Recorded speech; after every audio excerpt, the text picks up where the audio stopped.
क्या अब केंद्र और दिल्ली सरकार के बीच खत्म हो जाएगी जंग?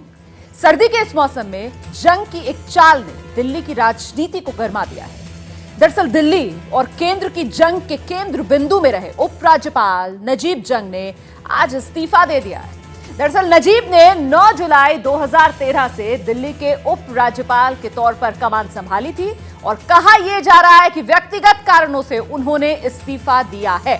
केंद्र सरकार को जंग ने इस्तीफा सौंप दिया है। इस्तीफे में उन्होंने प्रधानमंत्री मोदी के सहयोग के लिए शुक्रिया अदा किया। शिक्षा के क्षेत्र में फिर से वापस जा सकते हैं नजीब जंग। केजरीवाल ने फोन पर नजीब जंग से बात की है और देखिए दिल्ली के मुख्यमंत्री अरविंद केजरीवाल कल मुलाकात भी करेंगे नजीब जंग से। अगले राज्यपाल के तौर पर अनिल बैजल का नाम खूब चर्चा में है। 1969 बैच के आईएएस रहे अनिल बैजल 2006 में शहरी विकास मंत्रालय के सचिव पद से रिटायर हुए थे अनिल बैजल।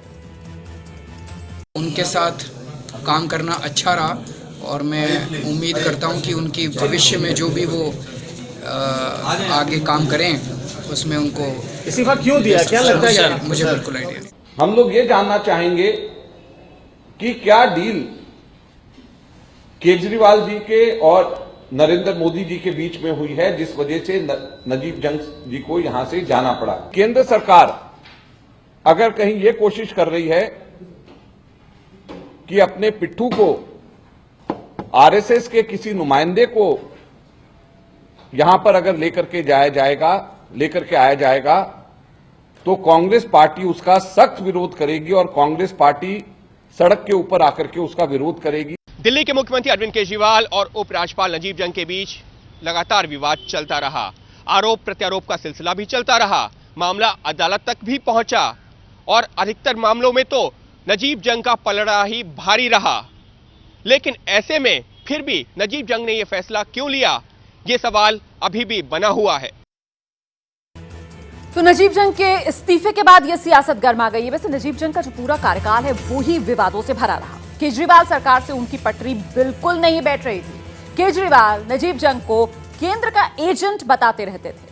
7 बजे के इस बुलेटिन में विवाद की 7 बड़ी वजह, आइए हम आपको बताते हैं विवाद की आखिर 7 बड़ी वजह क्या रही।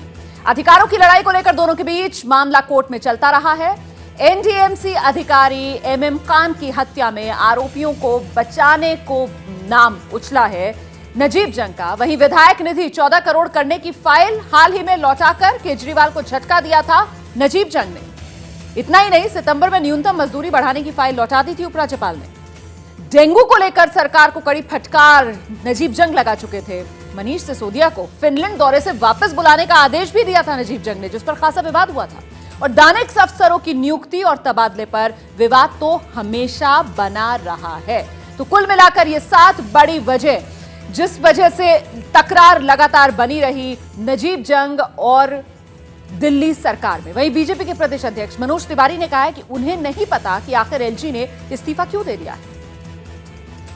मैं भी आश्चर्यचकित रह गया लेकिन जैसे मुझे पता चला ये उनका एक निजी निर्णय है। उन्होंने कुछ फर्दर स्टडी की योजना बनाई है, इसलिए वो इस्तीफा दिए हैं। तो आश्चर्य तो हुआ, पर फिर भी मैं दिल्ली प्रदेश का बीजेपी अध्यक्ष होने के नाते दिल्ली के उपराज्यपाल के हर निजी निर्णय का सम्मान करता हूँ।